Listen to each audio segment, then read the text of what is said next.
Hey everyone, so today I want to talk about the 2012/2013 film Les Mis. Before I get in with specifics, I just want to say with confidence that in 12 months' time this film will be voted as the best film of 2013. Just a few other things. First of all, I had no prior experience with Les Mis, never read it, hadn't seen the stage production, didn't really know what it was about, so I can't compare it. I know some reviewers will be comparing it to the book and to other the stage version and things.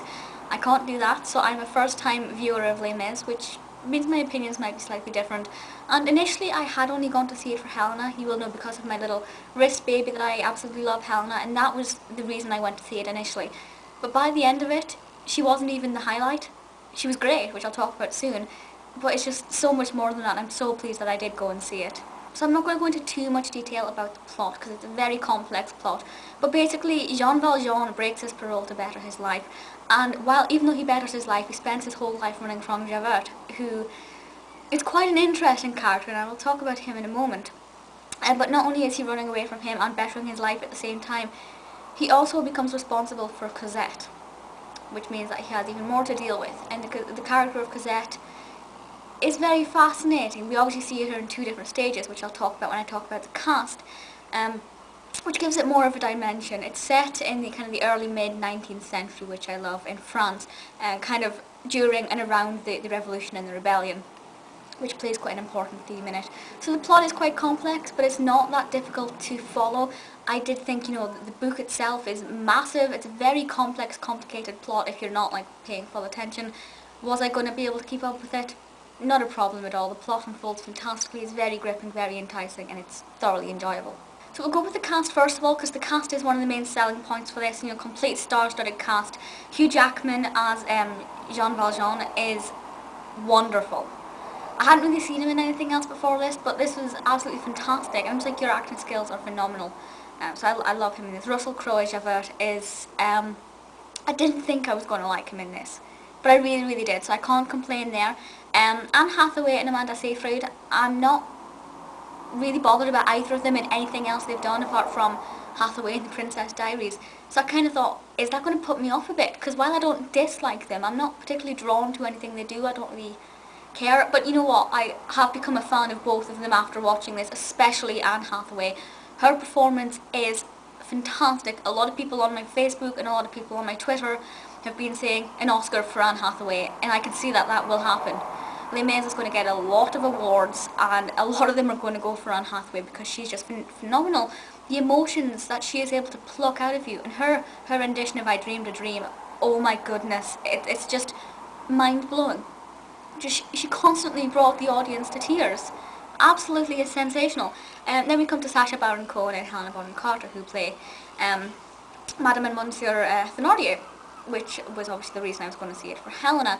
I have to say, she looked phenomenal. Her costume, all of her costumes were gorgeous, but the main one she wears in her introductory scene, wow, my heart was pounding. I absolutely love her. To be honest, she's in it more than I thought she was going to be. She's definitely not a main character at all. A lot of people say her character is quite similar to others she's played. Yes and no, it isn't. It's kind of a mashup of all of the other characters she's played. And Sacha Baron Cohen, I could actually watch in this. I'm not a massive fan, to be honest, but I actually thoroughly enjoyed him in this, and he's got quite a lot of comedy in this. It's not a comedy, it's not a funny musical, but there are just slight interjections of humour just to kind of lighten the mood and make it a little bit easier to watch, because it is very heavy in emotions. But you find yourself crying 1 minute, and then you're like, oh no, that's quite entertaining. I'm quite pleased to put that in just to slightly lighten the mood up, and a lot of that comes from the Thénardiers, so that's wonderful. Isabelle Allen plays young Cosette. She is the cover girl for this, essentially. She's the one who's on in all the posters. She's on the reprint of the book, and she is wonderful. She sings Castle on a Cloud. She is a great little actress, absolutely adorable.